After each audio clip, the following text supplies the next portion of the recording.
Bom dia! Começa agora a edição desta segunda-feira do Bom Dia Baixada.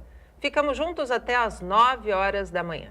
Hoje vamos falar sobre os trabalhos da Procuradoria-Geral de Santos e da Secretaria de Gestão da cidade. Para debater os temas, recebemos a Procuradora-Geral de Santos, Renata Arraes. Doutora Renata, seja bem-vinda mais uma vez, a primeira em 2019 ao nosso programa. Muito bom dia. Bom dia, eu agradeço mais uma vez estar aqui com vocês, o convite é sempre muito bem-vindo. E também o secretário de Gestão da cidade, Carlos Teixeira Filho. Cacá, seja muito bem-vindo ao nosso programa. Feliz Ano Novo pela primeira vez em 2019, seja muito bem-vindo. Obrigado pela oportunidade, prazer estar com vocês e com todos os telespectadores da Santa Cecília e ao lado da nossa Procuradora-Geral do município, a Renata, que tem feito um excelente trabalho. E a partir de agora, você também pode participar do nosso programa, fazer a sua pergunta para os nossos convidados pelo nosso WhatsApp, que é o 13 988779496, ou pela nossa fanpage no Facebook, onde já estamos simultaneamente ao vivo.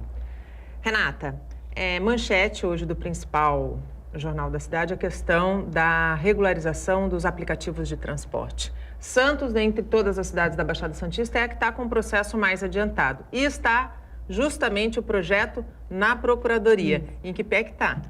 Nós estamos fazendo essa análise, ele já passou por nós, a gente tem feito bastante reuniões, eu, a procuradora responsável pela Procuradoria Judicial do município, que me auxilia, e a gente fez algumas reuniões já com a CET para discutir bastante o assunto, está bem adiantado. Nós já formalmente traçamos já um modelo e estamos definindo alguns pequenos detalhes a respeito da regulamentação. Qual que é a maior dificuldade? Qual foi a maior dificuldade? A maior dificuldade foi, antes de qualquer coisa, encontrar o modelo jurídico adequado, sem fazer cópia do que os outros municípios, do que os outros estão fazendo. Há uma regulamentação, muitos entes federados estão fazendo a regulamentação por meio de decreto. Sim. Eu, particularmente, entendo que isso é mais abrangente, nós vamos regulamentar a atividade em si, e não só o uso do espaço público pelos motoristas e pela própria empresa, né, que administra o aplicativo. E eu entendo que a gente deva fazer isso por lei. Então, a gente está trabalhando num projeto de lei que em breve será encaminhado à Câmara para análise e aprovação. E como eu gosto de fazer tudo muito direitinho, eu sou um pouco detalhista, esse processo já passou por nós fizemos uma primeira análise, alguns apontamentos, e agora a gente ele retornou na semana passada, e estamos fazendo uma análise minuciosa dos pequenos detalhes que ainda estão faltando. Eu acredito que até o final dessa semana a gente consegue finalizar isso e mandar de volta. A gente devolve para a CET, se eles ainda tiverem algum ajuste para fazer, depois talvez ele tenha que passar também pela Secretaria de Finanças por conta da parte de regulamentação. Sim. Da atividade, que vai ser tributada como qualquer outra atividade desenvolvida no município. E a partir daí ele vai para a Câmara. Cacá, nós falávamos antes do programa começar, hoje você está secretário de gestão, mas esteve e viveu a Câmara por muito tempo. E falávamos justamente sobre esse apoio, né, que hoje a Câmara de Vereadores recebe da Procuradoria e que é muito importante muitas vezes para dar celeridade àquelas ideias que muitas vezes vêm a partir dos vereadores e que nem sempre existe o conhecimento se é ou não constitucional. Eu acho que é muito importante também frisar, e foi importante essa pergunta, a primeira pergunta feita para a Renata, porque eu estou com o processo, porque a questão da frota é responsabilidade da Secretaria de Gestão. Então, nós tivemos aí contingenciamento de despesa, diminuímos a nossa frota, entregamos veículos e diminuímos o custo, né, o repasse a essa empresa. E nós estamos com o processo já prontinho para nós contratarmos as empresas, né, para que também nos sirva, né, para a Prefeitura Municipal de Santos, que vai baratear o custo, porque alguns secretários já não têm mais veículos, né, então a frota diminuiu bastante. Agora, a Câmara Municipal, os vereadores têm muitos bons projetos, mas infelizmente não tem uma assessoria jurídica para que eles possam estar encaminhando esses projetos e dando prosseguimento e aprovando na Câmara Municipal. Algumas vezes eu senti isso quando na primeira gestão eu fui presidente da Comissão de Justiça e Redação. E lá eu tinha, por ser da área do direito, alguns projetos eram inconstitucionais. Mas derrubava-se o parecer da inconstitucionalidade, meu parecer, da Comissão de Justiça, para dar prosseguimento ao processo. E aí, quando chegava o prefeito no executivo... Era vetado. É vetado, porque aí passa por quem? Passa pela procuradoria, passa pela secretaria afim do projeto, né? E tinha um parecer contrário, o prefeito tinha que vetar. E voltava para a Câmara, olha o tempo que tinha vetado, aí não tinha como ser aprovado lá pelos vereadores. Então, os vereadores têm boas ideias, né? Estão os 21 vereadores aí que trabalham muito. Agora, essa assessoria, e a gente tem visto isso bastante, é que a Renata tem dado esse apoio aos vereadores quando eles têm algum trabalho mais complexo e que querem também ver, porque é o anseio da população, claro, dos eleitores deles, verem os projetos serem aprovados. Então, e ficam frustrados quando isso não acontece.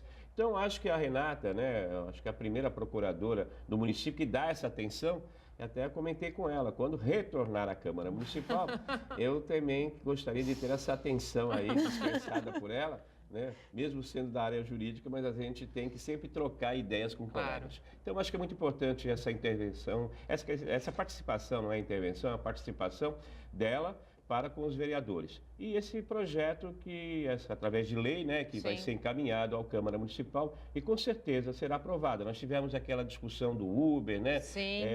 Foi uma discussão, sabe, muito acirrada, mas precisamos, eu acho que nós estamos num outro momento e a cooperativa de táxi também já se organizou, que eu acho que é muito importante. Precisamos regulamentar para dar um melhor atendimento aos nossos munícipes.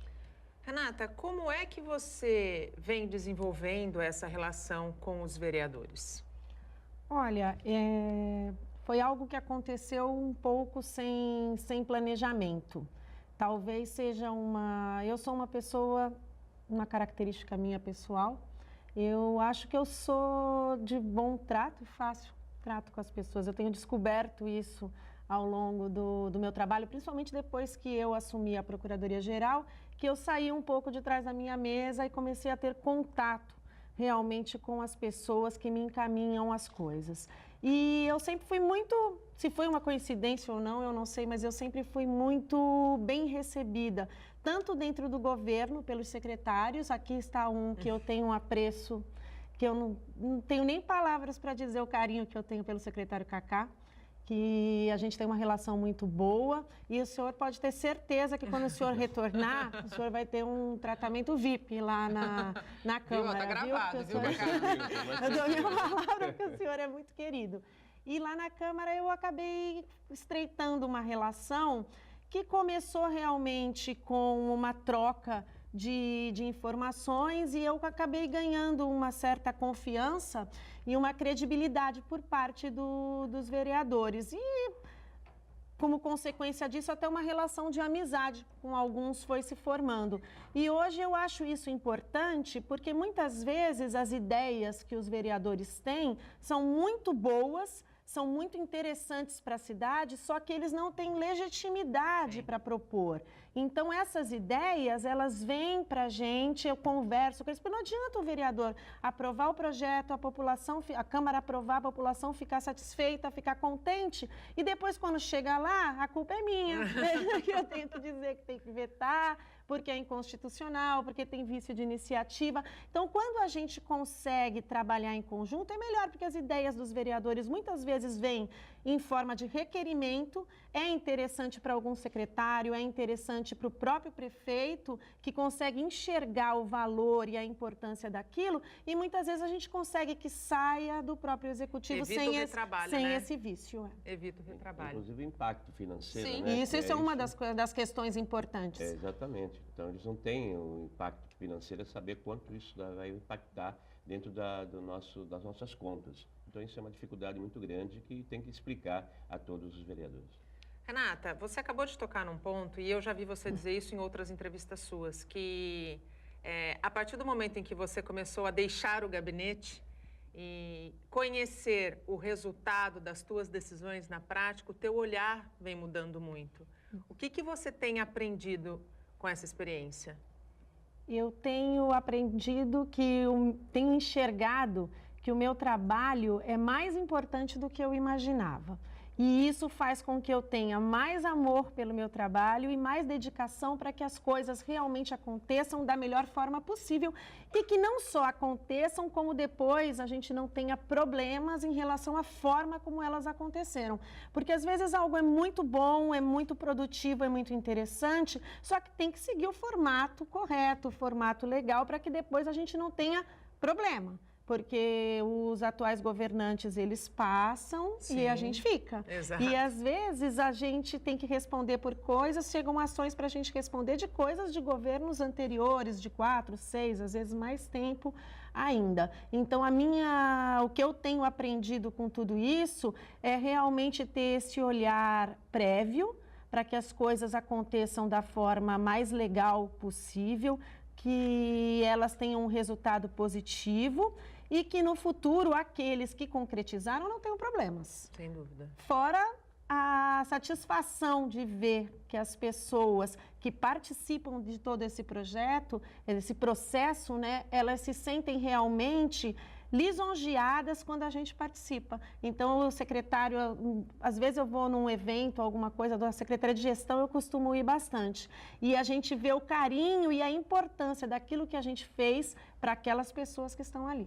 Falando em aquilo que a gente fez, como começa 2019 na Secretaria de Gestão e quais são os principais desafios desse ano, Cacá?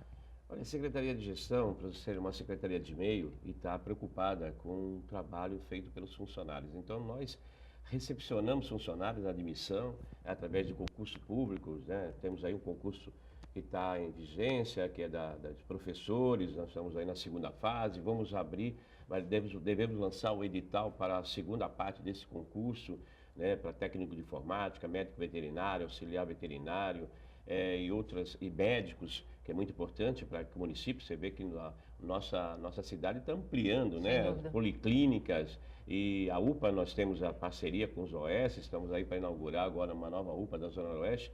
Então, nós temos que cuidar do funcionário desde o seu ingresso até a sua aposentadoria. E temos também, né, nesse percurso, o afastamento, né, que é muito presente, muitos funcionários afastados, e nós estamos aí também para agora aplicar, além do CID, né, que é aquela classificação de identificação de doenças, nós estamos agora para implantar o CIF, né, que é de funcionalidade, que eu acho que é importante saber a origem e dar acompanhamento aos nossos funcionários. Nós temos várias comissões que acompanham nossos funcionários, temos muitos funcionários que estão doentes, adoecidos, e que precisamos acompanhá-los e trazê-los de volta ao convívio do trabalho. Então, esse trabalho, essa preocupação toda que nós temos com os funcionários, né? Porque, veja, senão o que vai acontecer? Tem aquele estágio probatório de 3 anos, Sim, que eles ficam, né, sob a custódia dos seus superiores hierárquicos e uma avaliação, não sim, só de notas, né? Uma questão de preocupação de afastamento por doença. E aí a doutora Renata faz parte aí conosco também dessa comissão de exoneração, que é com muita dor, né? Muito pesado para a gente quando vê um funcionário que está na prefeitura 3, 4, 5 anos e por afastamento, por questão de avaliação, né? Que bem inferior ao que a legislação assim determina para que ele consiga estabilidade. E nós temos com muita dor ver, às vezes, uma exoneração de funcionários. Não é por conta de que a gente quer exonerá-lo, mas ele procurou aquele caminho, não fez uma boa avaliação, né, se afastou, né, por doença, um afastamento maior do que também a lei permite. Isso nos dói bastante. Também estamos a implantar a escola de governo. desde outubro do ano passado, Em né, outubro Cacá? do ano passado, já capacitamos muitos funcionários com vários cursos, né? E estamos também agora para 2019 ampliar isso. Fizemos uma parceria com a Unifesp, onde vamos estar também fazendo essa capacitação do CIF, né? Que é essa classificação internacional de funcionalidade, com os nossos funcionários, nossos médicos, DGPAT, vai estar sendo capacitado para nós aplicarmos isso também, que isso vai ajudar muito a nossa municipalidade. Temos também a parceria com a Escola Nacional de Administração, também de São Paulo, onde foram capacitados nossos nossos capacitadores. Tivemos na semana passada conversando com a Unisantos também, com a Universidade aqui de Santos. Vamos vir aqui conversar com a Universidade Santa Cecília também, para serem grandes parceiros nesse projeto, para nós desenvolvermos que isso aí só venha melhorar o atendimento. Veja, o prefeito... É uma espécie de valorização, inclusive, né, Cacá? Na meritocracia, né? Eu acho que é importante o PDR hoje é uma realidade, né? Estamos agora para sair até o final desse mês, uma avaliação de todas as secretarias de cumprimento de metas e que vão ser premiados, ou seja, vão receber, né, uma quantia que já está reservada agora para fevereiro. Nossos funcionários vão receber aqueles que atingiram os seus objetivos e as suas médias, né? Então, isso é muito importante, fazendo com que lá na ponta seja um melhor atendimento ao nosso munícipe. É esse o desejo, né? Eu acho que o governo aplicou, investiu nesse sentido e nós estamos melhorando cada vez mais. Então, o atendimento ao funcionário é muito importante, né? Eu acho que o funcionário permanece 35 anos, né? Que é ele quem faz a máquina girar, né, Cacá? Exatamente. E se não trabalharem com tranquilidade, né, e com atenção de todas as secretarias, principalmente a Secretaria de Gestão, o desenvolvimento do trabalho não acontece. É muito importante isso. Além disso, nós temos o Licita Santos, que também estamos aí junto com o SEBRAE para fazer uma capacitação com todos os empresários, com todos os funcionários que estão envolvidos, para que nossas empresas participem mais do processo de pregões eletrônicos dentro da prefeitura, que é muito pouco ainda. Eu acho que o dinheiro precisa girar aqui, né? Girar na cidade e também fazer com que os empregos, né, aconteçam, porque eu acho que nós precisamos empregar os nossos munícipes. Eu acho que essa é nosso desejo, nosso anseio. Renata, nós vamos falar um pouquinho mais sobre licitação, sobre a lei de licitação e até mesmo sobre a escola de governo. Mas eu queria pegar um ponto que é um ponto muito sensível quando a gente fala de funcionalismo público. Você também se autodenomina funcionária pública por vocação, né? E esta vocação é algo que a sociedade clama muito quando a gente fala de serviço público, né? E o Cacá colocou alguns pontos que a administração vem investindo, mas, no entanto, ainda existe aquele ranço de que eu vou procurar uma carreira na gestão pública porque isso me dá estabilidade, pronto, e acabou. Como mudar esse cenário numa sociedade, porque eu acredito que hoje a sociedade esteja muito diferente e esteja exigindo de quem quer que seja, governante ou aquele funcionário da base, que seja bem atendido quando se trata de gestão pública? Olha, eu acho que isso já está mudando.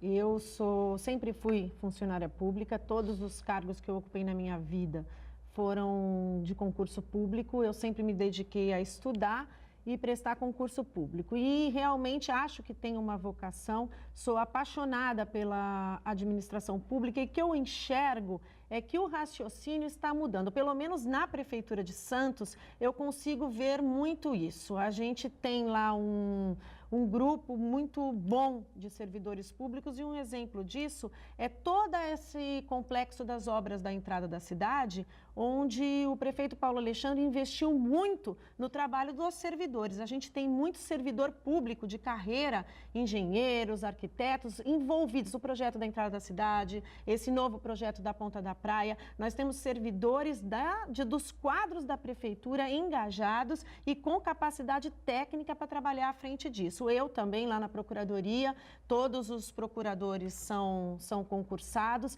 Então, eu enxergo que as pessoas que estão no serviço público já estão mudando essa forma de ver. E um exemplo disso é a própria Escola de Administração, criada na Secretaria de Gestão, onde eu tive a honra de ser convidada, inclusive, para dar alguns cursos agora no início do ano e vou, ao longo do primeiro semestre, dar 4 cursos lá para os servidores, porque a gente começa a ter esse olhar de sentir o que falta para o servidor, para ele entender. Porque a gente escreve, isso está certo, isso está errado, não é assim. E o servidor, muitas vezes, não tem a linguagem jurídica, a interpretação jurídica necessária para entender Como que é o certo, então? Então, a gente precisa ouvir o servidor, saber quais as dificuldades que o servidor tem para que ele possa desempenhar, porque gente com vontade, Nathalie, tem e tem bastante, pelo menos na Prefeitura de Santos, é assim que eu enxergo. Eu enxergo os servidores públicos bastante engajados e vestindo a camisa,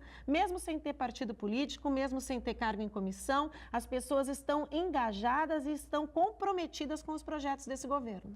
A gente faz um rápido intervalo, no próximo bloco a gente fala um pouquinho mais sobre diálogo entre servidores, a questão do reajuste, que sempre que começa ano devem começar já a te perguntar, né, Cacá? E muito mais. Não saia daí, até já. Estamos de volta e chegamos ao segundo bloco do nosso programa. Hoje recebemos a Procuradora-Geral de Santos, Renata Arraes, e o secretário de Gestão da cidade, Carlos Teixeira Filho. Você pode participar do nosso programa, fazer sua pergunta para os nossos convidados através do nosso WhatsApp que está aí na tela ou pela nossa fanpage. Aliás, agradeço a audiência da nossa fanpage no Facebook, onde também estamos simultaneamente ao vivo desde as 8 horas da manhã. Cacá, abro esse segundo bloco com a pergunta que talvez todos os servidores públicos estejam esperando eu fazer, a questão do reajuste. Os últimos anos, especialmente o primeiro ano, foi um pouco conturbado, né? Foi traumático, a gente pode dizer assim, mas você aguentou firme toda a pressão e fez a coisa acontecer de maneira responsável, que é o mais importante. Esse ano, 2019, os servidores terão reajuste? Acho que todos os anos eles têm o reajuste, né, da inflação. O mês de aniversário do reajuste agora é no mês de fevereiro. Então nós tivemos uma primeira reunião para acusar o recebimento das reivindicações, tanto do porque nós temos dois sindicatos, né? O Sindiceb e o Sindeste. Então temos que sentar com os dois de forma separada também, porque os dois não sentam juntos. Então, representam os servidores, mas não se conversam, né? E o seletista. E no primeiro ano, como você mesmo falou, nós ficamos 42 dias de greve, um problema muito sério, mas austeridade, acho que foi importante isso, e tenho aí também um grande parceiro, que é o secretário Maurício, de Finanças, que tomamos ali à frente e o prefeito deu aí uma opção, então, de o que nós poderíamos estar fazendo com os funcionários. Eles nos levaram, me levou ao Tribunal de Justiça, né? Eu tive uma audiência com o presidente do Tribunal de Justiça, para que mostrasse ao presidente, né, da situação que 2017 foi um ano muito difícil, muito difícil, né? E para nós sobrevivermos o 2017 e saímos ali de forma, pagando a todos os funcionários, não atrasamos um dia no pagamento, né? Tivemos um problema no 13º de alguns dias, mas fizemos o pagamento. Aí, em 2018, já houve uma melhora dentro das arrecadações, aí também dos tributos que acabaram entrando na prefeitura. Isso fez com que a gente tivesse um pouco mais de tranquilidade e demos um aumento do reajuste que de 2018 eles tinham direito. Agora, 2019, estamos esperando fechar, que eu acredito que agora essa semana já temos o índice, sentarmos com eles para conversarmos e mostrarmos aí o que podemos estar oferecendo. Claro que vai ter o reajuste, o prefeito já declarou isso, várias oportunidades, dizendo o reajuste. Então, nós temos que ser responsáveis. Veja, nós não temos só o salário a pagar para o funcionário. Para você ter uma ideia, a titularidade, são os títulos que os funcionários apresentam, nós pagamos, a prefeitura paga em torno de 3 milhões de reais. Né? Então, são títulos, né? São pós-graduação, doutorado, mestrado, que são feitos pelos funcionários e que recebem a verba de 3 milhões de reais. Nós temos outros benefícios, temos a progressão, temos o PDR, então, para fazer o pagamento, que é a questão do cumprimento de metas. Que então, toda a secretaria faz, né? Celebra com o prefeito. Exato, secretarias e também empresas, né? Nós temos agora nesse PDR, agora 2018, né? Que terminando agora para fazer o pagamento. Nós tivemos a CT, nós tivemos a Coab, nós tivemos várias empresas que também participaram conosco, né, desse índice. Eu acho que foi importante, porque nós melhoramos muito mais o atendimento aos nossos munícipes e também os funcionários que recebem também esse benefício. Então, tudo isso A preocupação nossa é termos uma finanças sadias e ter condições de pagar o funcionário público, porque nos preocupa bastante a questão da Previdência. Claro. Isso nós temos conversado bastante com o Rui, que é o presidente do Instituto Previdência, no futuro, né? Será que nós temos que fazer uma complementação, uma suplementação? As prefeituras precisam começar a se preocupar, né, Cacá? É uma preocupação, porque às vezes tem aquele do momento, né? Vou ter aumento? Haverá o aumento. Mas por que não pode ser um pouco mais? É porque criará um impacto maior e estaria prejudicando o quê? A área da saúde, a área da educação, da assistência social, do transporte, da questão aí, ver quanto foi falado aqui mesmo pela questão das obras, quanto envolvimento dos funcionários públicos, né? Que isso é importante, valorizar os funcionários públicos como engenheiros, arquitetos, que estão fazendo esses projetos, né, que vão ser desenvolvidos, quanto vai melhorar a cidade. Então, nós temos que pensar nisso tudo. E, claro, pensando no funcionário público, que é esse o nosso objetivo. Falando em arrecadação, Cacá, ano passado, muitas cidades da nossa região sofreram com a queda de arrecadação de impostos, como, por exemplo, o IPTU.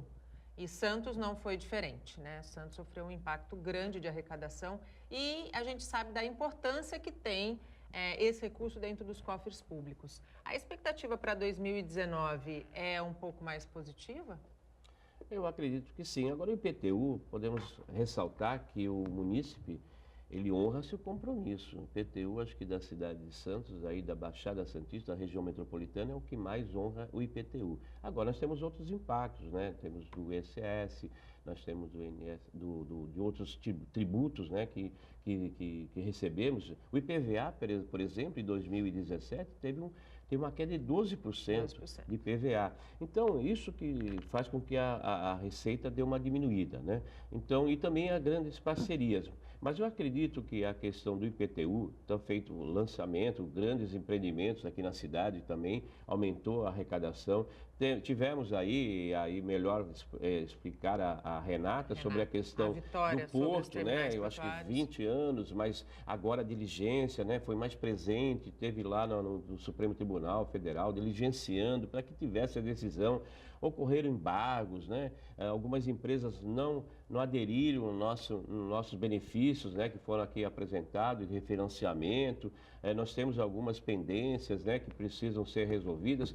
É o investimento que a cidade precisa para que a gente dê melhores condições. E o Porto, né? Que é o maior porto da América Latina, né? Por isso essa cidade de Santos é uma cidade que merece toda a atenção do governo do estado de São Paulo, não só na questão turística, como também do maior porto da América Latina. E esse dinheiro dessas empresas precisam reverter realmente para a cidade. Não acredito, 2017 foi um ano atípico, né? Mas 2018 já deu uma melhorada. Eu acredito fielmente que em 2019 nós teremos grandes arrecadações, porque assim precisamos para investir dentro de políticas públicas dentro do município. Renata, pegando o gancho aí do IPTU, e de todo esse embate que foi o IPTU com relação aos terminais portuários e também a questão do reajuste do ISS, que foi uma outra polêmica. O dinheiro, o recurso, as verbas que precisariam ser recolhidas por esses terminais, eles já estão sendo pagos, já estão entrando no caixa da prefeitura? Olha, nós tivemos ano passado, com a decisão judicial, apesar de nós já termos, eu venho falando isso sempre, todos os lugares que eu vou, eu sempre tive certeza dessa vitória e da impossibilidade de qualquer alteração, qualquer mudança, desde abril de 2017, quando o acórdão de mérito veio e a tese de repercussão geral, dizendo que era legal a cobrança de IPTU nesses casos. A partir de então, a gente começou dentro da prefeitura, a procuradoria, o próprio prefeito à frente de tudo e a Secretaria de Finanças, a fazer todo um trabalho de conversa, de diálogo com as empresas do Porto e com as associações que as representam, para que a gente buscasse uma forma de composição administrativa, que a gente atraísse para que eles viessem fazer esses pagamentos de forma parcelada, porque o município precisa receber e a gente também precisa propiciar formas menos gravosas e menos impactantes para que elas tenham interesse em realmente quitar os seus débitos. A partir de então, nós tínhamos um cenário antes da decisão judicial de apenas no universo de 59 arrendatárias, apenas 3 elas pagavam, mesmo sem a decisão. Teve sempre 3 empresas, elas sempre pagavam o IPTU. A partir de então, nós tivemos realmente um incremento, depois da decisão judicial, já no ano passado, eu diria para você, até onde eu acompanhei, cerca de 12 ou 13 empresas, no ano passado, elas aderiram ou ao pagamento no nosso programa de refinanciamento, que vigorou até 31 de agosto, ou na forma parcelada, algumas pagaram até mesmo à vista. Mas isso ainda é pouco, diante do universo e do passivo que a gente tem. Então, a gente está iniciando novamente este ano o diálogo, a conversa, chamando as empresas, porque nós temos agora, inclusive, o Instituto do Protesto, instituído na nossa legislação desde dezembro de 2017, e nós fizemos os convênios com o Instituto de Protestos e com o cartório de protestos aqui. Já estamos com tudo implementado e na semana passada nós iniciamos os testes, já começamos a protestar alguns débitos. Nós estamos selecionando alguns débitos, dando preferência por hora para o ISS, mas nós temos toda a possibilidade de implementar o protesto da dívida pública em relação ao IPTU, inclusive do Porto. Uma medida até de elegância que nós tomamos na semana passada junto à Secretaria de Finanças e com o apoio do prefeito foi encaminhar novamente um ofício a todas as arrendatárias do Porto, comunicando uma vez mais o trânsito em julgado da decisão judicial e convidando para que elas venham conversar com a gente antes que a gente comece a efetuar o protesto de todos esses débitos, porque as consequências são muito graves. E então eu acredito que a partir de agora, dessa semana, a gente deve acirrar um pouco mais o diálogo com essas empresas e tentar encontrar uma forma de trazer algum tipo de benefício para que elas possam vir fazer os pagamentos. Uma vez protestadas, Renata, até para quem está em casa entender a gravidade, para que essa situação não aconteça, quais são os ônus, né, os prejuízos a essas empresas? Uma vez feito o protesto, a gente tem, de acordo com o convênio que a gente fez com o cartório e com o Instituto, nós fazemos o protesto. No nosso sistema tributário, aquela dívida fica em protesto, então ninguém, naquele período de 5 dias, ela não pode ser paga, não pode ser parcelada sem o pagamento dos emolumentos do cartório de protesto. Depois de 5 dias, eles retornam, o cartório devolve, se o protesto não for sustado ou não houver a negociação junto à prefeitura, eles devolvem para a gente fazer o ajuizamento da execução fiscal. A partir daí, aquele que tem um título protestado, ele tem consequências para os seus créditos. Então, é mais do que simplesmente não ter uma certidão negativa junto à prefeitura. Você passa a ter uma certidão positiva também nos cartórios de protesto e você tem problemas com o seu crédito. A empresa começa a ter problemas com o crédito, além do que, para extinguir a dívida, ela tem o pagamento do débito, do principal, das custas judiciais e também dos emolumentos do protesto. A gente faz um rápido intervalo. No próximo bloco, a gente fala um pouquinho sobre parcerias público-privadas e sobre as obras, especialmente as da entrada da cidade e a da remodelação da Ponta da Praia. Não saia daí. Até já. Estamos de volta e chegamos ao último bloco do nosso programa. Participam do Bom Dia Baixada a Procuradora-Geral de Santos, Renata Arraes, e o secretário de Gestão da cidade, Carlos Teixeira Filho.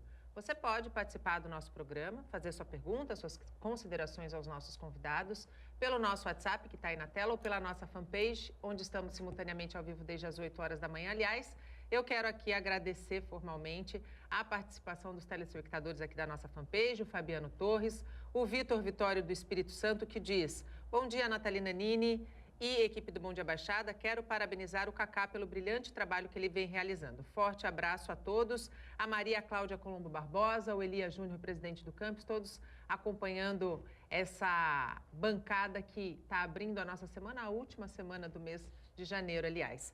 Vamos abrir este bloco falando sobre as duas, eu acho que a principal obra para o município é a da entrada da cidade. Eu quero começar por ela, perguntando para você, Renata, como é que está o cronograma de obras? Porque a gente sabe que a cada nova etapa há sempre um momento em que você respira fundo, né? Que podem acontecer problemas. O cronograma está sendo seguido? Sim, a gente tem, óbvio, como você mesmo lembrou, alguns percalços que vão acontecendo. Essa obra, ela é muito complexa, ela é muito grande, ela foi dividida em várias etapas. Então, nós licitamos, a princípio, já 4 etapas aprovadas na Caixa e temos uma 5ª etapa que está em processo de aprovação junto à Caixa Econômica no nosso financiamento.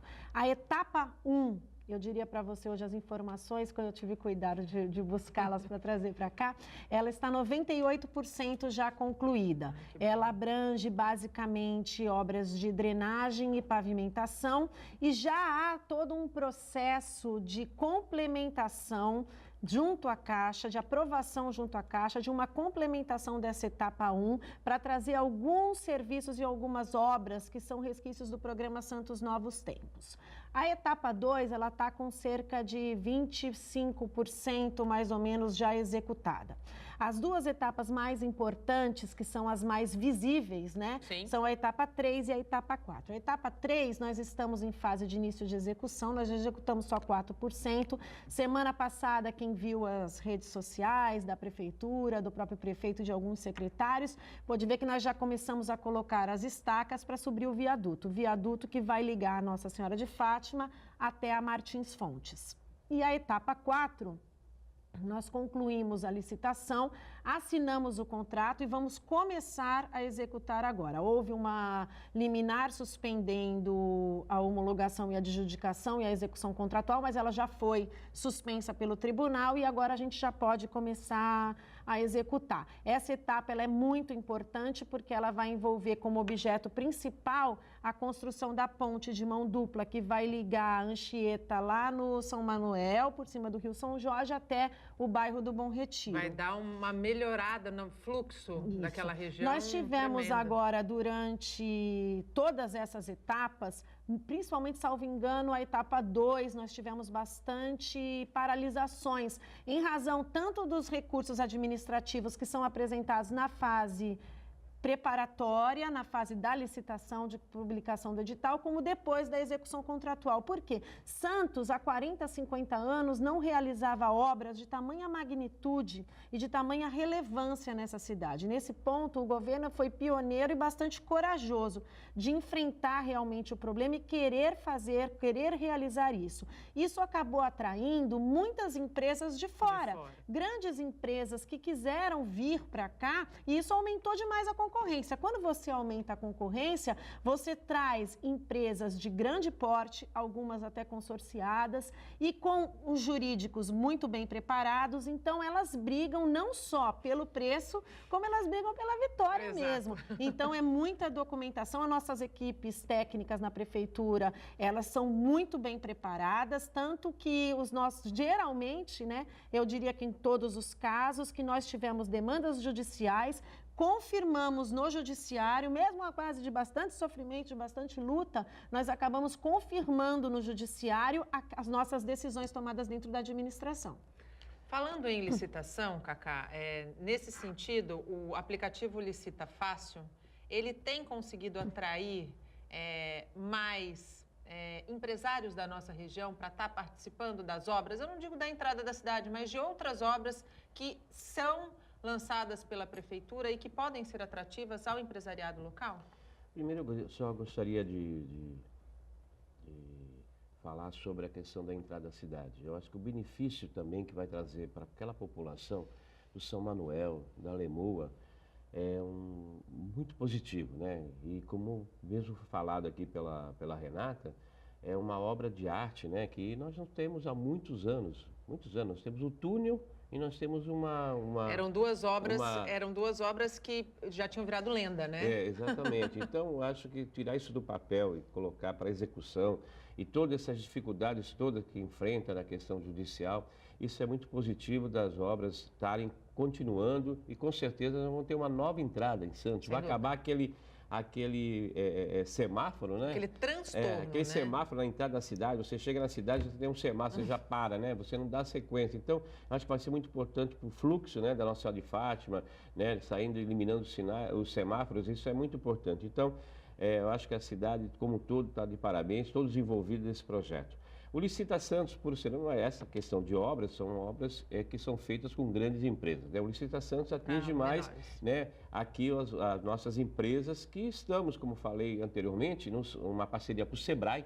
E o Sebrae vai fazer aí uma capacitação para que eles possam estar participando, né? Para acabar de vez aquele medo de participar, achando que a dificuldade de participar de processo de pregão eletrônico. Então, tirar, né, desmistificar de uma vez por todas das empresas aqui da nossa cidade, da nossa região metropolitana, de estar participando conosco. Então, nós vamos estar fazendo uma capacitação, né? Já estamos aí com o sindicato, com os clubes de lojistas, para que eles participem, tragam também os empresários que possam fazer, participar e levar, né, esse processo de pregão eletrônico para que o dinheiro fique circulando na cidade de Santos. Então, essa é nosso trabalho.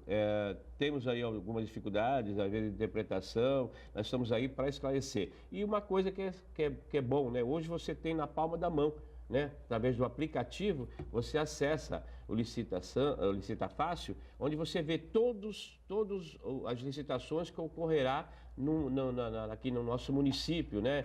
Depois você abre, você sabe o que está sendo feito. Então, tudo isso vai ajudar bastante a participação das empresas aqui de Santos. Porque senão o que acontece? O que está acontecendo? Você vê empresas lá do Nordeste, né? Nada contra, do Centro-Oeste, do Sul, e ganhando licitações. Quando se vem para cá, né, o objeto do processo licitatório, a gente vê com problemas, não tem manutenção, de vícios, e aí tem uma dificuldade. Isso tudo faz com que a gente dê um passo atrás, né?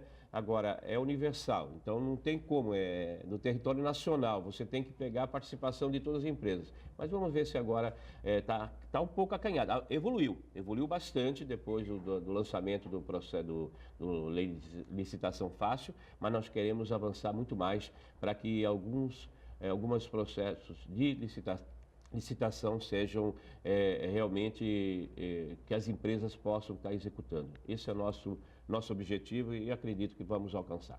A gente tem 4 minutos, Renata, para o programa acabar, e eu queria encerrar o programa falando um pouquinho das obras de remodelação da Ponta da Praia, que foi um anúncio feito recentemente pelo prefeito Paulo Alexandre, e é uma obra que, de fato, vai levar outra cara para aquela região, feita em parceria com a iniciativa privada. A Procuradoria vai estar em cima durante todas as etapas.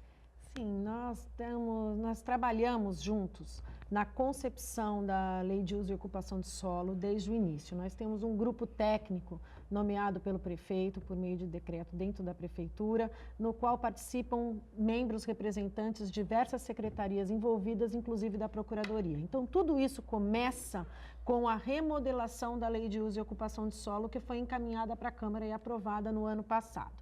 Os nossos órgãos técnicos, com a necessidade de incrementar e voltar à cidade, a preocupação com o turismo de negócios na cidade, nós fizemos uma remodelação, uma reestruturação dos nossos núcleos de intervenção e diretrizes estratégicas, que são os que a gente chama de NIDs, dentro do município. São porções do território destacadas especialmente pelas secretarias responsáveis por estudar tecnicamente aquelas regiões, onde se tem incentivos fiscais e algumas regras específicas de uso e ocupação de solo.